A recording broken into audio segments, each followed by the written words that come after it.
Imagina estar en la posición de las hijas de Lot, experimentando el caos absoluto tras el aniquilamiento de Sodoma y Gomorra.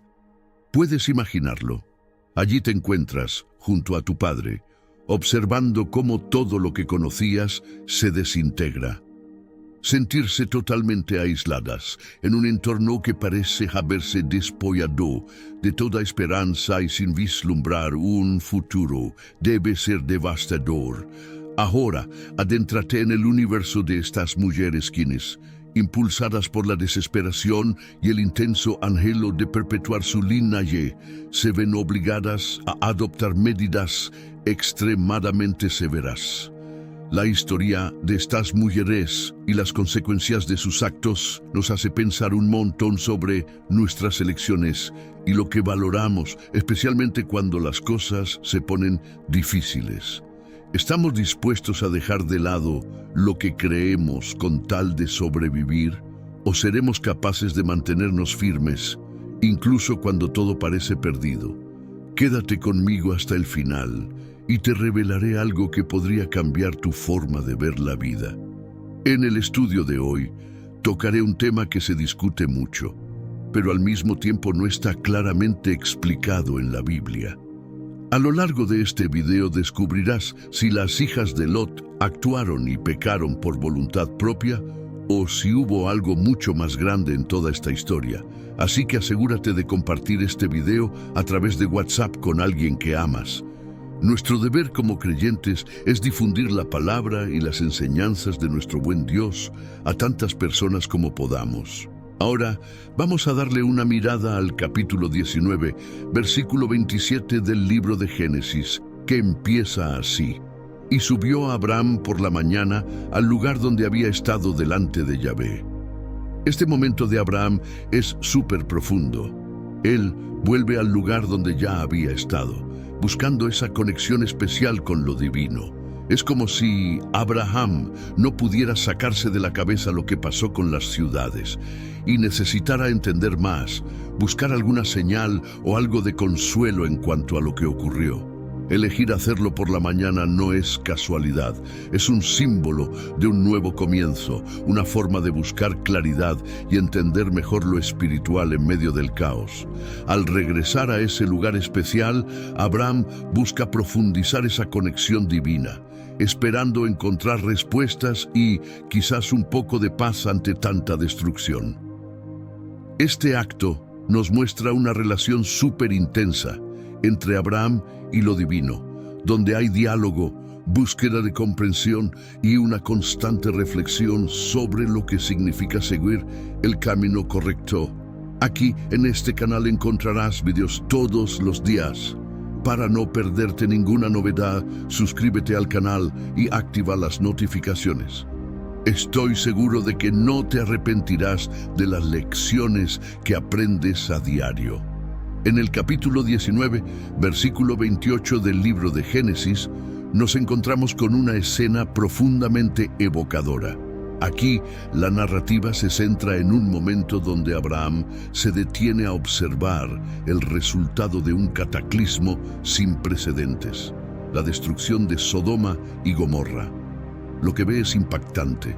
Columnas de humo ascendiendo de la tierra, evocando la imagen de un horno en pleno funcionamiento. Este pasaje no solo describe un evento físico devastador, sino que también nos invita a reflexionar sobre múltiples capas de significado y simbolismo. Primero, esta visión del humo es una representación visual potente del juicio divino.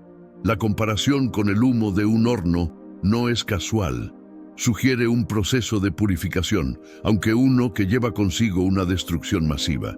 Es un recordatorio visual de las consecuencias del comportamiento humano y de cómo nuestras acciones pueden llevar a resultados catastróficos, no solo para nosotros, sino para nuestro entorno. Segundo, este momento de observación por parte de Abraham es significativo. No es simplemente un testigo pasivo de la destrucción. Su mirada hacia el desastre refleja una profundidad de pensamiento y preocupación. A través de sus ojos, somos invitados a considerar nuestra propia responsabilidad moral y ética en el mundo. Cómo nuestras acciones afectan a los demás. Cómo debemos vivir para evitar tales desenlaces. Tercero, este versículo sirve como un punto de inflexión en la narrativa, marcando el fin de una era y el comienzo de otra. El humo que sube del suelo es un símbolo del cambio irreversible que ha ocurrido. Es una imagen que queda grabada en la memoria de Abraham y en la nuestra. Un recordatorio de que las acciones tienen consecuencias y que el cambio, aunque a veces necesario, puede venir con un costo alto. Cuarto, hay una dimensión emocional y espiritual en este acto de mirar. Abraham, al contemplar el humo, está buscando entender no solo el qué, sino el por qué detrás de estos eventos. Esto refleja una búsqueda humana universal por el significado en medio del caos y la destrucción. ¿Cómo encontramos propósito y dirección cuando nos enfrentamos con la evidencia de nuestra propia fragilidad? Este versículo nos invita a reflexionar sobre el concepto de justicia divina. A través de esta poderosa imagen, somos llevados a cuestionar nuestras nociones sobre el castigo, la redención y la posibilidad de comenzar de nuevo. Es una llamada a la introspección y al cambio personal, un recordatorio de que aunque podemos enfrentarnos a consecuencias devastadoras por nuestras acciones, también existe la posibilidad de renovación y esperanza. El capítulo 19, versículo 28 del Génesis, nos invita a una profunda reflexión sobre la ética, la moral y nuestra posición en el cosmos. A través de la evocadora imagen de humo elevándose, se nos insta a ponderar las consecuencias de nuestros actos y a meditar sobre el modo en que conducimos nuestras existencias. La evocación de humo emergiendo de un horno sugiere una purga completa y exhaustiva. El ascenso del humo no representa únicamente la evidencia visual de aniquilación, sino que se erige como un emblema poderoso de la reprimenda celestial. La alusión al horno sugiere un proceso depurativo que consume absolutamente todo a su paso, eliminando vestigios de impureza o vileza. La expresión como el humo de un horno subraya este concepto, resaltando la intensidad y la comparativa entre el humo ascendente y el que procede de un horno activo. Este empleo de un vocabulario rico en imágenes y simbolismo no solamente enfatiza la magnitud del exterminio, sino que también comunica la seriedad de la represalia divina, evocando visiones de un fuego purificador que extirpa el pecado de raíz. La representación del humo como indicio de la mano divina no solo acentúa la severidad de la sanción, sino también la noción de un renacimiento posterior a la purificación. La tierra, pese a quedar asolada, se presenta como depurada por la intervención celestial, lo que resalta la dualidad del dictamen divino, su severidad, pero también la posibilidad de una regeneración después del saneamiento.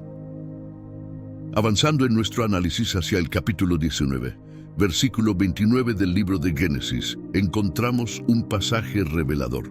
Este versículo narra cómo, en el momento de la destrucción de las ciudades de la llanura, Dios recordó a Abraham y salvó a Lot de la catástrofe. Aquí, la expresión «cuando destruyó Dios las ciudades de la llanura» establece claramente que la devastación de lugares como Sodoma y Gomorra fue una decisión directa de la divinidad.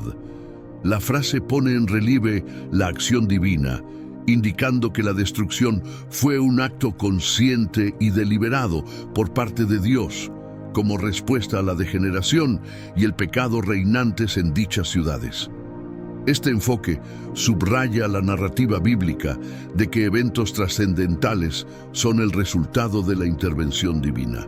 La mención específica de las ciudades de la llanura amplía el alcance del juicio divino, mostrando que no solo Sodoma y Gomorra, sino también otros asentamientos en la región fueron objeto de este castigo divino. la explanada se transforma en un símbolo palpable del descontento celestial y la imperiosa necesidad de un juicio absoluto. Al posicionar a Dios como el ejecutor primordial de estos actos, se subraya su supremacía y la seriedad de su reacción ante la decadencia ética. Este enfoque pone de relieve la importancia del juicio justo de Dios y sienta las bases para una comprensión profunda de la naturaleza de los acontecimientos que siguen en el relato. A continuación, examinaremos la parte del versículo que dice: Dios recordó a Abraham. En estas pocas palabras se destaca la relación única entre Dios y Abraham, mostrando que el acto divino de salvar a Lot está enmarcado dentro del vínculo y el compromiso entre ellos. La frase Dios recordó a Abraham lleva implícita una significación profunda. Recordar aquí va más allá de un simple acto de rememorar. Sugiere la reactivación de un lazo especial y la honra de un pacto previamente establecido. La inclusión de Abraham en este contexto indica que la salvación de Lot no es meramente un gesto aislado de piedad, sino una prolongación de la relación especial entre Dios y Abraham. Este segmento enfatiza la lealtad de Dios a sus convenios y sus promesas, y cómo la relación con Abraham, marcada por la fe y el seguimiento, juega un papel crucial en la intervención divina a favor de Lot. El acto de recordar a Abraham denota un compromiso divino que se asienta en esa relación y promesa, demostrando que la salvación de Lot no es solo un acto de justicia, sino una expresión de la misericordia divina en respuesta a la lealtad de Abraham. Analizando este verso con la frase «y sacó a Lot de en medio de la destrucción mientras arrasaba las ciudades en las que Lot residía». Este pasaje resalta la intervención precisa y directa de Dios para rescatar a Lot del cataclismo que asolaba las ciudades vecinas. Este aspecto resalta la compasión y la justicia de Dios al proteger a los justos mientras dicta su sentencia contra los inicuos. La frase «extrajo a Lot de la devastación» destaca la intervención salvadora divina, indicando que Lot fue seleccionado y alejado de la amenaza inminente. Esta acción protectora demuestra la benevolencia de Dios hacia los que son vistos como rectos y leales. La mención de que Dios envió fuera a Lot de la devastación implica una protección divina que trasciende la mera observación del castigo, mostrando una implicación activa para preservar la vida de los justos. La alusión a mientras arrasaba las ciudades donde Lot vivía subraya el carácter selectivo del castigo divino. Mientras que las ciudades se desmoronan por su perversidad, Lot es cuidadosamente extraído de la zona de peligro. Esta distinción aclara la justicia de Dios al diferenciar entre los justos y los pecadores durante el juicio. En conjunto, este pasaje transmite la compasión y equidad divinas, demostrando el balance entre la ejecución del castigo a los inicuos y la protección a los justos, reforzando la percepción de una intervención divina, discernida y justa, incluso en la aplicación de la justicia. La decisión de Lot de trasladarse al monte en vez de permanecer en Zoar refleja un cambio en su percepción sobre la seguridad, o tal vez una preferencia por el aislamiento. La expresión «pero Lot salió de Zoar» sugiere que, tras su llegada a Zoar, Lot reconsideró su estancia allí. Zoar, mencionado anteriormente como su refugio escogido debido a su pequeño tamaño, y por lo tanto su percepción de ser un lugar seguro, ya no se veía como tal. Optar por el monte sugiere que Lot encuentra más seguridad o adecuación en otro lugar. Escoger vivir en el monte puede representar un anhelo por el aislamiento y la distinción. En varios contextos bíblicos, los montes suelen ser vistos como espacios remotos y elevados, en ocasiones asociados con encuentros espirituales o periodos de reflexión. Al seleccionar el monte como su nuevo hogar, Lot podría estar buscando un santuario de retiro y aislamiento, posiblemente para procesar los eventos traumáticos recientes y buscar paz espiritual. La mención de que sus 2 hijas estaban con él indica que Lot no toma esta decisión en soledad. Su familia lo acompaña, mostrando una cohesión en su decisión de buscar aislamiento o quizás un deseo compartido por el retiro. Al analizar el detalle de que tenía miedo de permanecer en Zoar, se revela una modificación en la percepción de seguridad de Lot, o quizá una inclinación por el aislamiento. La frase «subió de Zoar y se estableció en el monte» demuestra la elección deliberada de Lot de dejar Zoar en busca de un refugio más seguro en las alturas del monte. Este cambio se interpreta como una señal de que Lot, tras sobrevivir al horror de la aniquilación, reevalúa su sentido de seguridad y opta por un sitio que considera más protegido. El temor a quedarse en Zoar arroja luz sobre el estado mental continuo de inseguridad en Lot, incluso después de huir del castigo divino en Sodoma y Gomorra. Parece que Zoar, aunque designado como un lugar seguro, no proporcionaba la confianza necesaria para Lot, llevándolo a buscar un refugio alternativo en el monte. Esta elección de vivir en el monte en lugar de Zoar sugiere una búsqueda de mayor seguridad y aislamiento, mientras que el miedo expresado revela la ansiedad persistente de Lot tras presenciar la destrucción, reflejando el impacto emocional duradero de los sucesos y la necesidad de encontrar un entorno que le ofrezca renovada seguridad y paz. La afirmación de que vivió en una cueva. Él y sus 2 hijas subrayan la medida extrema a la que Lot recurre para encontrar refugio, eligiendo una cueva como hogar, lo cual denota un deseo profundo de ocultamiento y aislamiento. Habitar en una cueva junto con sus hijas destaca la cautela de Lot y su intención de separarse del resto del mundo después de atravesar situaciones traumáticas. La palabra vivió implica una elección consciente y a largo plazo de asentarse en este lugar subterráneo, ofreciendo a Lot y a sus hijas un escondite seguro y aislado, un espacio para alejarse del exterior y encontrar consuelo tras las devastadoras experiencias vividas.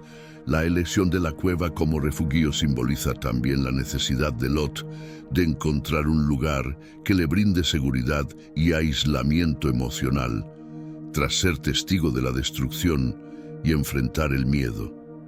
Lot busca un lugar que le permita distanciarse, tanto física como emocionalmente, de sus experiencias anteriores. La cueva se transforma en un símbolo de refugio, ofreciendo a Lot y a sus hijas un entorno de protección y consuelo ante los traumas que han enfrentado. Proseguimos con nuestro estudio en el capítulo 19 del Génesis, versículo 31, donde se relata: «Y dijo la mayor a la menor: nuestro padre es viejo, y no existe hombre alguno que pueda unirse a nosotras de la manera tradicional». Este pasaje comienza con la hija mayor de Lot, manifestando su inquietud por la precaria situación de su familia. Su observación resalta una sensación de desolación y la preocupación por el fin de su descendencia, dada la ausencia de posibles parejas para perpetuar su linaje en su aislamiento. La mención de que nuestro padre es viejo enfatiza la preocupación principal. La vejez de Lot se ve como una barrera para asegurar el futuro de sus descendientes. La preocupación no deriva únicamente de la edad avanzada de Lot, sino también de la escasez de hombres que puedan seguir las prácticas tradicionales necesarias para mantener la línea familiar. La expresión «no existe hombre alguno» destila una atmósfera de aislamiento y desesperación por la incapacidad de hallar compañeros idóneos en su entorno. Este temor ante el cese potencial de su linaje añade una capa de tragedia a su situación, forzándolas a contemplar opciones drásticas para preservar el legado familiar bajo circunstancias adversas. La discusión prosigue con el versículo 32, que expresa: Hagamos que nuestro padre beba vino y yacemos con él para asegurar la descendencia de nuestro padre. Esta estrategia marca una transgresión de los valores morales y sociales vigentes, planteando conflictos éticos y resaltando la desesperación de la hija mayor. La idea de hacer que nuestro padre beba vino alude al intento de intoxicarlo a propósito para viabilizar su esquema, valiéndose de su estado para anular cualquier resistencia. Esta táctica sugiere una manipulación premeditada, añadiendo una dimensión polémica a su plan. El propósito de yacer con él desvela la intención de generar descendencia directamente de su padre, apelando a su estado de ebriedad. Este proceder no solo levanta cuestionamientos éticos, sino también desafíos culturales, dadas las convenciones de la época. La resolución de la hija mayor por adoptar acciones extremas y moralmente cuestionables para perpetuar su linaje evidencia la profundidad de su desesperación y la complejidad del dilema ético que enfrentan. Y en este video discutiremos este asunto. ¿Por qué parece que no hubo castigo? Si esto no es correcto, ¿por qué hoy se permite a tantos héroes actuar? ¿Acaso Dios altera su esencia? ¿Qué opinas al respecto? Deja tu comentario abajo y sigue el video hasta el final para resolver esta cuestión. La trama expone esta coyuntura como un espejo de la desesperación aguda sentida por las hijas mayores, quienes, ante la ausencia de alternativas tradicionales, optan por un enfoque polémico y radical para asegurar la continuidad de su descendencia. Este segmento pone de relieve el dilema ético y la intrincada situación retratada en la escritura bíblica, concluyendo el análisis de este versículo con «y así aseguraremos descendencia de nuestro Padre». Esta declaración subraya el objetivo de preservar su linaje, demostrando la longitud a la que la desesperación y el aislamiento pueden impulsar a tomar decisiones drásticas y éticamente ambiguas. La frase «y así aseguraremos descendencia de nuestro Padre» descubre la intención detrás del plan de la hija mayor, resaltando su urgencia y la necesidad imperativa de mantener la línea de su familia. La palabra aseguraremos enfatiza la ansiedad de la hija mayor por la supervivencia de su linaje en un escenario que desde su punto de vista carece de alternativas factibles. Esta racionalización revela el estado de desesperación crítica de las hijas mayores, sintiéndose acorraladas en una situación aparentemente sin salida. La mención de nuestro Padre enfatiza la relación directa con su progenitor, reforzando la noción de que esta medida drástica se adopta no solo por una desesperación generalizada, sino también por un deseo concreto de perpetuar la estirpe familiar portadora del legado de su padre. Avanzando en este análisis hacia el capítulo 19 del libro de Génesis, versículo 33, que narra: «Y le dieron vino a su padre esa noche, y la mayor fue y yació con su padre, y él no se percató de cuándo se acostó, ni cuándo se levantó». Este punto de la narrativa ejecuta el plan trazado por las hijas de Lot, empleando el vino para embriagar a su padre y proceder con su plan sin su conciencia activa. La narrativa desgrana el despliegue de la estrategia concebida por las hijas para asegurar su descendencia. La expresión «le dieron vino a su padre» pone el foco en la acción concreta de intoxicar a Lot. El vino se transforma en la herramienta para nublar la conciencia de su padre y crear una situación de vulnerabilidad que posibilita el avance de su plan. Este suceso demuestra cómo el vino se utiliza como herramienta táctica para lograr el objetivo de asegurar su descendencia. La elección de la noche para llevar a cabo esta acción añade un elemento de discreción y ocultamiento. La oscuridad de la noche enfatiza la naturaleza clandestina de la iniciativa, subrayando el sigilo con el que las hijas de Lot buscan ejecutar su estrategia. Finalizando el análisis con «y la primogénita se acercó y compartió lecho con su padre, sin que él notara ni su llegada ni su salida». Este segmento describe con precisión la ejecución del plan, poniendo de manifiesto el desconocimiento total de Lot sobre el acto de su hija primogénita debido a su estado de ebriedad avanzada. La alusión a su desconocimiento al acostarse y al despertarse resalta la intensidad de su intoxicación. La expresión "y la primogénita se acercó" marca el momento en que la hija primogénita procede con la etapa siguiente de su estrategia, adentrándose en el ámbito de su padre, y el término "compartió lecho" indica la realización del acto intencionado, poniendo en relieve la controversia y la complejidad ética de su decisión. La frase "Lot no percibió cuando ella se acostó ni cuando se levantó" evidencia la intoxicación avanzada de Lot. La insistencia en su ignorancia subraya su total desconocimiento de los actos realizados por su hija mayor, resaltando cómo su sensibilidad y alerta están completamente mermadas por el alcohol. Este aspecto acentúa el éxito del plan, ya que la hija mayor consigue realizar sus acciones sin que Lot tome conciencia de ellas, enfatizando la severidad de su estado de ebriedad. Procedemos con nuestro análisis al capítulo 19 del libro de Génesis, versículo 34, que relata: Al día siguiente, la mayor le dijo a la menor: Mira, anoche yací con mi padre. Bebámosle vino también esta noche, y ve tú, y yace con él, para que aseguremos descendencia de nuestro padre.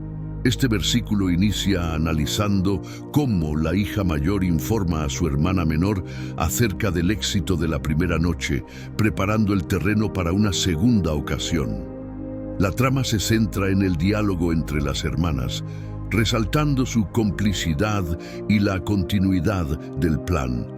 La mención de "al día siguiente" marca un marco temporal que sugiere que la conversación tiene lugar tras la consumación del plan inicial. La expresión "la mayor instruyó a la menor" resalta la interacción y el esfuerzo conjunto de las hermanas en este plan. El diálogo entre ellas revela una planificación meticulosa y la determinación para proseguir con su estrategia. El reconocimiento por parte de la hija mayor de haber compartido lecho con su padre la noche anterior sienta las bases para que se repita la acción con el objetivo de ejecutar su plan con éxito. Consumamos vino también esta noche, y tú acércate a él para que conservemos la estirpe de nuestro padre. Este pasaje destaca el empeño de las hijas de Lot por continuar su descendencia a través de métodos éticamente cuestionables. La acción de embriagar nuevamente a Lot, indicada por "consumamos vino también esta noche", subraya el empleo de la bebida como medio para alcanzar sus metas.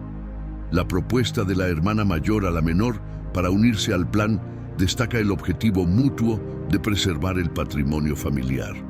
La finalidad de sus actos para asegurar la descendencia de nuestro padre enfatiza su determinación de continuar su línea genealógica en circunstancias adversas. Este segmento resalta el dilema ético al que se enfrentan las hijas de Lot, quienes están dispuestas a adoptar acciones drásticas para alcanzar su meta. Avanzamos en el análisis con el versículo 35 del capítulo 19 del Génesis, que narra: Esa noche también hicieron beber vino a su padre, y la menor yació con él.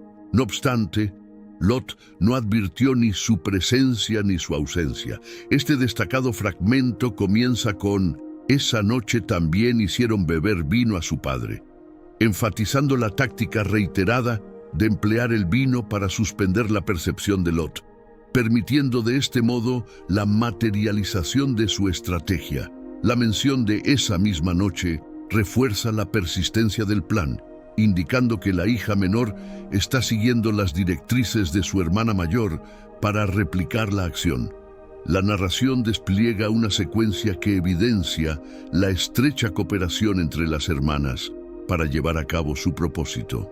Este fragmento resalta el firme propósito de las hijas de Lot de proseguir con su plan, A pesar de los dilemas éticos que sus acciones conllevan, la reiteración de embriagar a Lot subraya la ejecución efectiva de su táctica por ambas, poniendo de relieve su compromiso unánime con la meta de perpetuar su descendencia.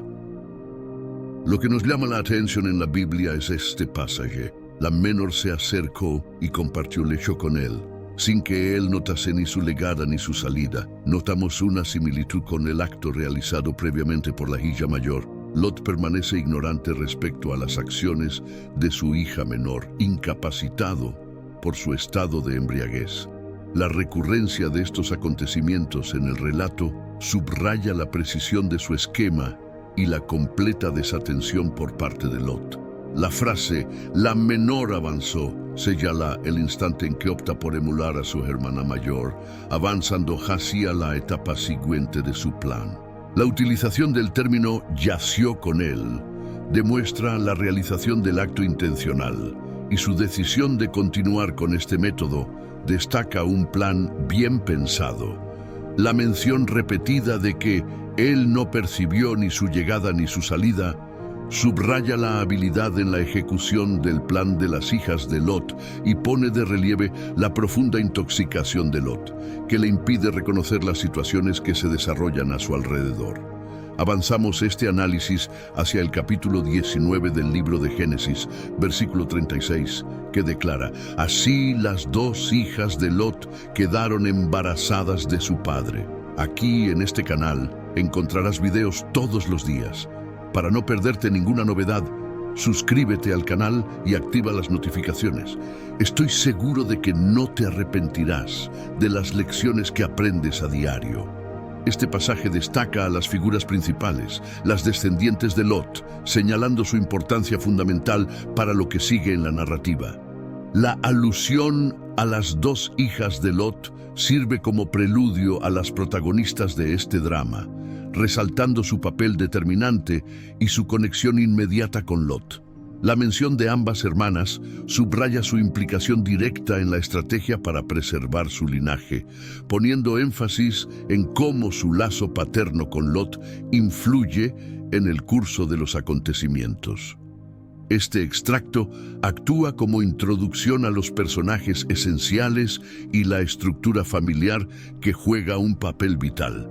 Dentro de la historia, la introducción de las hijas de Lot anticipa su influencia en lo que está por venir, enfatizando la importancia crítica de las relaciones familiares en este segmento. Al finalizar este análisis con «se concibieron hijos de su padre», se destaca una situación extraordinaria y éticamente compleja, donde, ante un panorama desolador y con la determinación de asegurar su prole, las hijas de Lot eligen una medida incestuosa. Tal acción refleja un esfuerzo extremo por sobrevivir y mantener su linaje en circunstancias adversas. La frase «se concibieron hijos de su padre» resume el resultado inmediato de las elecciones de las hijas de Lot, subrayando el logro de su intención de perpetuar su descendencia. El término «quedaron embarazadas» destaca que estas uniones prohibidas tuvieron como resultado el embarazo, logrando así el objetivo de las hijas de Lot de salvaguardar su progenie. Este evento, a pesar de ser moralmente cuestionable, destaca la situación vulnerable de las hijas de Lot y su determinada intención de preservar su linaje en medio de una incertidumbre futura. La narrativa nos invita a meditar sobre complejos dilemas éticos y muestra cómo la desesperación puede impulsar a tomar medidas extraordinarias y decisivas, aun cuando éstas contraríen las convenciones culturales y morales establecidas. Avanzamos en nuestro análisis hacia el capítulo 19 del Génesis, versículo 37, que indica: «La hija mayor dio a luz a un hijo, al que nombró Moab. Este es el fundador de los moabitas hasta el día de hoy». Este pasaje desvela el desenlace del plan de la hija mayor de Lot, concluyendo con la generación de un heredero. Este enunciado resume el logro del objetivo de la hija mayor en asegurar su progenie. La referencia explícita a la hija mayor resalta su papel como progenitora, colocándola como figura central en este acontecimiento. El evento de tuvo un hijo destaca el momento crucial del nacimiento de un descendiente como consecuencia de sus decisiones anteriores. El nacimiento representa la materialización de su esfuerzo por asegurar una progenie en circunstancias adversas. Este pasaje enfatiza la culminación de los objetivos de la hija mayor de Lot, enlazando sus actos directamente con el resultado tangible del advenimiento de un nuevo miembro a la familia. La trama avanza, desvelando las intrincadas cuestiones morales y las consecuencias de estas acciones, excepcionales dentro de la estructura narrativa. Seguidamente, examinamos la parte que indica su y le llamó Moab, insinuando que el nombre Moab, posiblemente originario de mi padre, refleja las peculiares circunstancias de su génesis. Este aspecto subraya la conexión entre el nombre otorgado y el contexto excepcional de su nacimiento, proporcionando un contexto simbólico. La decisión de llamar al niño Moab subraya el deseo de la progenitora de enfatizar la exclusividad de la circunstancia y forjar un vínculo significativo entre el nombre y el contexto de su nacimiento. Nombrar al niño Moab sirve como un distintivo simbólico del trayecto particular de este niño y su alumbramiento excepcional, surgido de una urgencia pronunciada y el objetivo de preservar la herencia familiar. Es muy importante que entendamos este extracto tomado de la Biblia. Él es el progenitor de los moabitas hasta el presente. Este pasaje nos revela profundidades adicionales al considerar el impacto histórico y cultural derivado de este evento singular. La denominación de Moab por la hija mayor de Lot trasciende una simple acción de nombrar, representa una manifestación repleta de simbolismo e historia. Este nombre, que se interpreta como de mi padre, abarca una historia rica y compleja que define el origen y la esencia del pueblo moabita. Al vincular de manera tan explícita al niño con su progenitor, la narrativa bíblica no solo subraya la singularidad de su concepción, sino que también establece un hilo conductor entre Moab y las futuras generaciones de su pueblo. Este acto de nominación se convierte así en un pilar fundamental en la construcción de la identidad colectiva moabita, trazando sus raíces hasta un momento definitorio en la historia de sus ancestros. Más allá de su significado superficial, el nombre Moab se convierte en una luz que ilumina las extraordinarias condiciones de su concepción. Al recordar el ambiente de su origen, este nombre perpetúa la memoria de una coyuntura crítica, marcada por decisiones extremas bajo presión. La elección de este nombre por parte de la hija de Lot va más allá de un simple acto de denominación. Se transforma en una estrategia para transmitir una leyenda fundacional que resalta la resiliencia y el ingenio frente a la adversidad. A través de este nombre, se transmite a las generaciones venideras una lección de resistencia y adaptación, ingredientes clave en la historia del legado moabita. La herencia de Moab, en su papel de progenitor de los moabitas, trasciende una mera línea de descendencia. La mención de sus herederos, hasta la actualidad, destaca una dinastía capaz de sobrevivir a través de los siglos, superando desafíos y desarrollándose mientras preserva una conexión inquebrantable con su origen. Esta durabilidad no solo demuestra la firmeza y cohesión de los moabitas, sino que también subraya la importancia fundamental de los relatos originarios en la configuración de la identidad colectiva. La historia de Moab y su designación se entrelazan con la identidad de los moabitas, forjando un sentido de pertenencia y misión que perdura a través del tiempo. Al resaltar a Moab como el fundador de los moabitas, El relato proporciona un examen detallado de cómo los eventos pasados influyen en las realidades contemporáneas y futuras de las sociedades. Esta mirada etnográfica no solo profundiza nuestro entendimiento de lo acontecido, sino que también revela cómo las colectividades redefinen y actualizan su pasado para afianzar su identidad. De este modo, Moab emerge como emblema de la habilidad humana para relatar y otorgar nuevo significado a su historia, resaltando el rol vital de las tradiciones, sean orales o escritas, en el mantenimiento de la cultura y el recuerdo colectivo. La incidencia de Moab y su impacto en la configuración de los moabitas incita a una reflexión más profunda sobre los procedimientos mediante los cuales las comunidades estructuran sus narrativas originarias. Estas leyendas, llenas de significados y simbolismo, no únicamente relatan los albores, sino que también establecen las directrices, normas y expectativas que guían a la colectividad.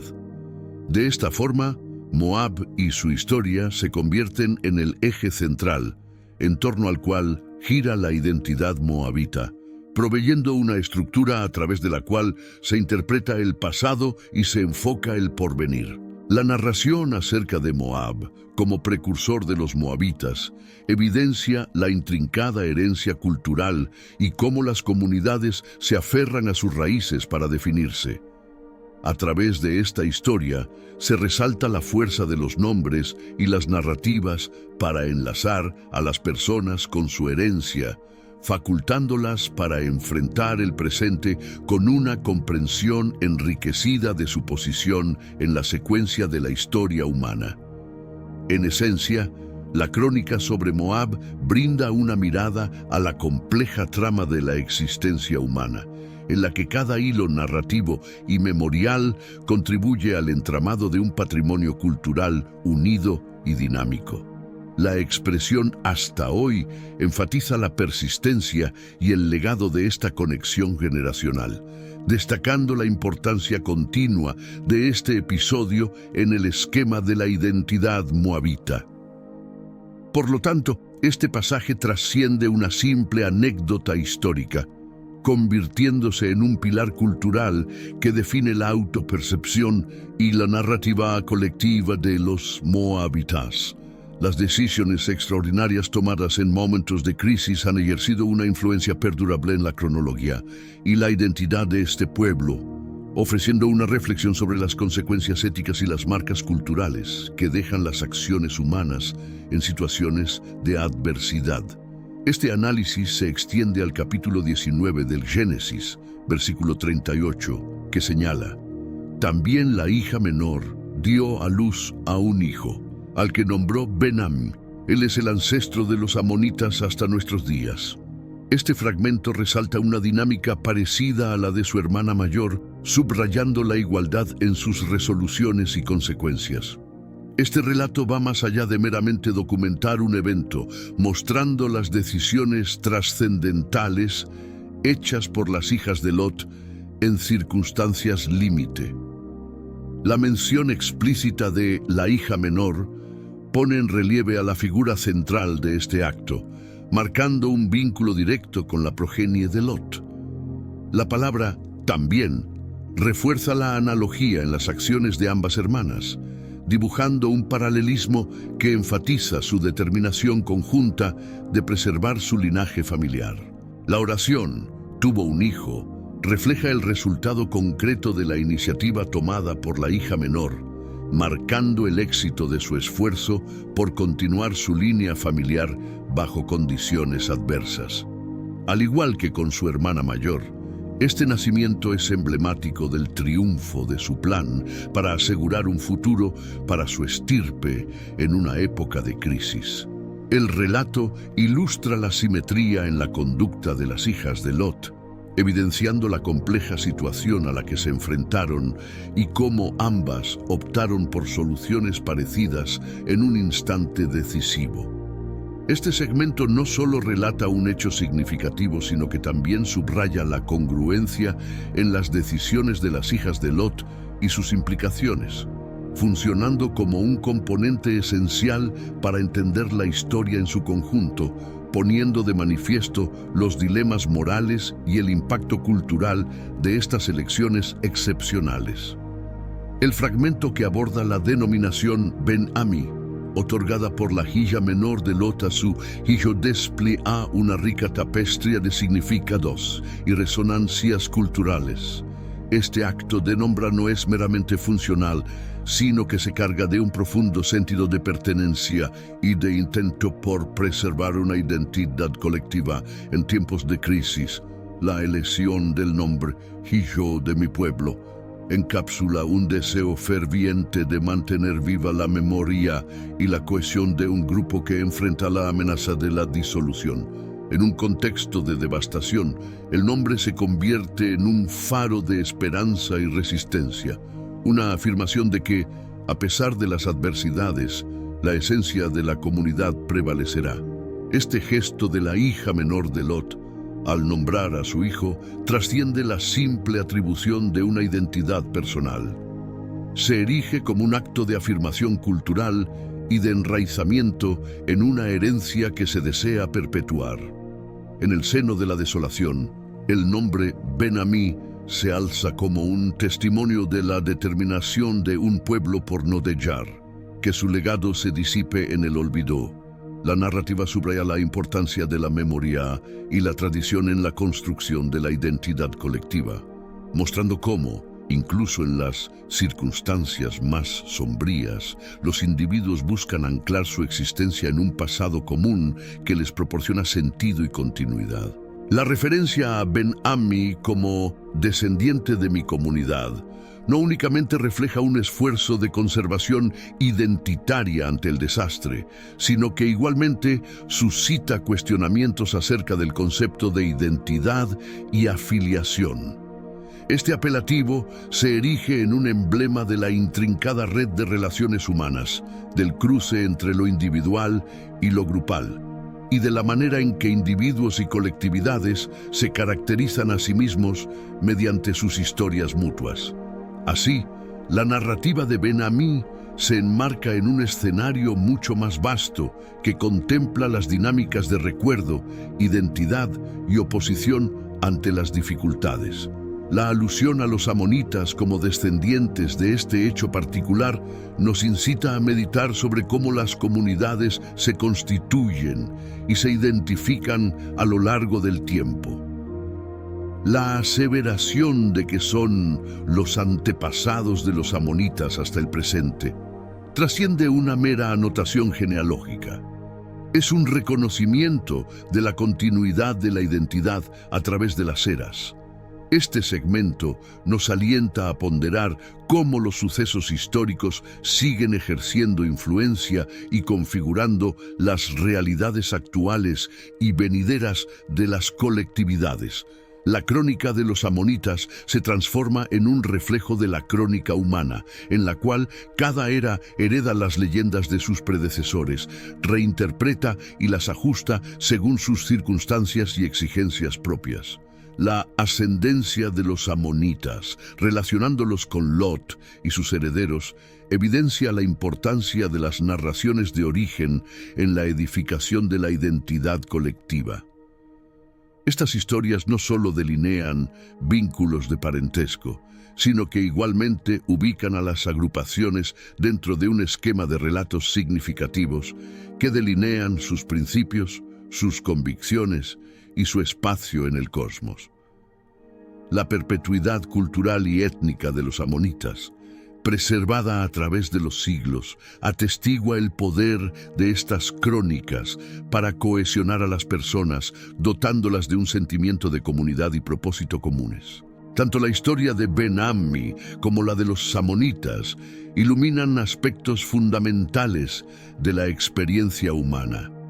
La necesidad de pertenecer, de recordar y de transmitir el legado cultural a las futuras generaciones.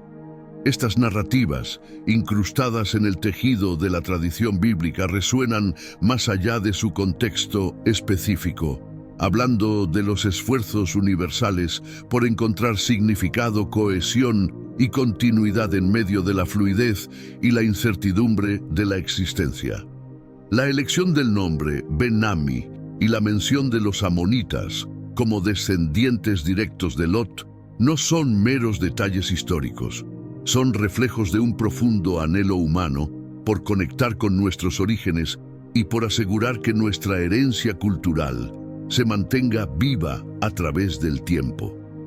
La narrativa de las hijas de Lot y la concepción de sus hijos, que dieron origen a los pueblos de Moab y Amón, presenta un complejo tejido de decisiones morales y supervivencia en circunstancias extremas. Este episodio, como muchos otros en las Escrituras, refleja la interacción humana con lo divino bajo condiciones excepcionales y plantea preguntas sobre la justicia, la misericordia y la intervención divina en los asuntos humanos. La ausencia de un castigo directo por parte de Dios hacia Lot y sus hijas por este acto, que a primera vista podría considerarse inmoral, puede interpretarse de varias maneras. En primer lugar, es importante considerar el contexto y las normas culturales y sociales de la época, que eran distintas a las actuales.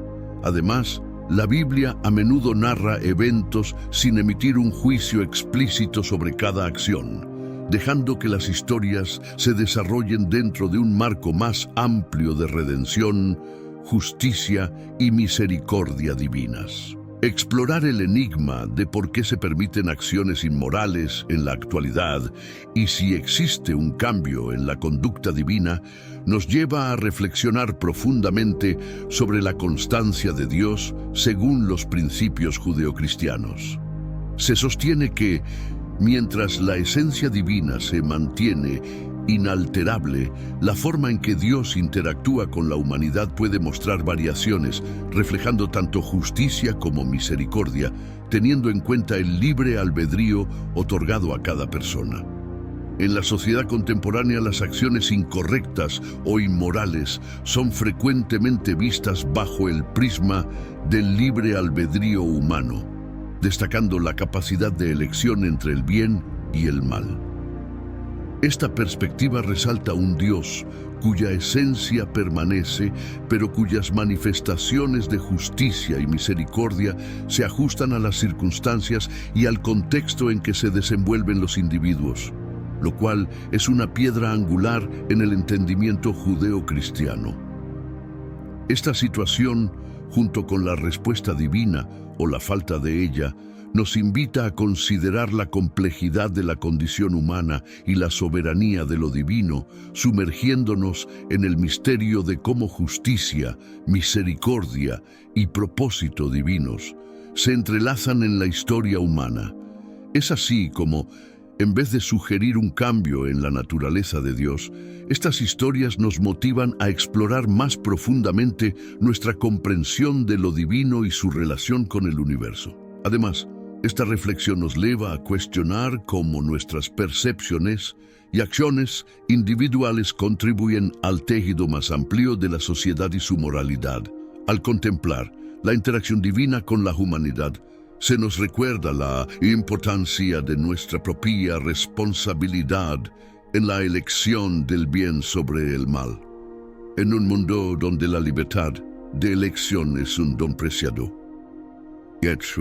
Por otro lado, la aparente tolerancia divina hacia las faltas humanas nos desafía a mirar más allá de la superficie, considerando la posibilidad de un plan más grande que abarca la redención y la transformación. Esto nos impulsa a buscar un entendimiento más profundo de la misericordia divina, que a menudo opera en contextos que trascienden nuestro entendimiento inmediato. Este diálogo entre la libertad humana y la soberanía divina subraya la necesidad de una exploración continua de nuestra fe y nuestras creencias. Nos incita a una introspección sobre cómo nuestras acciones reflejan nuestros valores más profundos y cómo estos se alinean con los principios éticos y morales enseñados a través de las escrituras sagradas. La interacción entre las decisiones humanas y la voluntad divina nos ofrece una perspectiva única sobre la redención y el crecimiento espiritual. Nos recuerda que, en medio de nuestras fallas y errores, hay siempre un camino hacia la transformación y la esperanza, fundamentado en la comprensión y aceptación de la misericordia divina. Por lo tanto, la exploración de estos temas no solo enriquece nuestro entendimiento de lo divino, sino que también nos proporciona una guía para navegar los desafíos morales de nuestro tiempo. Nos alienta a vivir de manera que reflejemos la justicia, la misericordia y el amor en nuestras interacciones diarias, sirviendo como un reflejo del carácter inmutable de Dios en un mundo en constante cambio.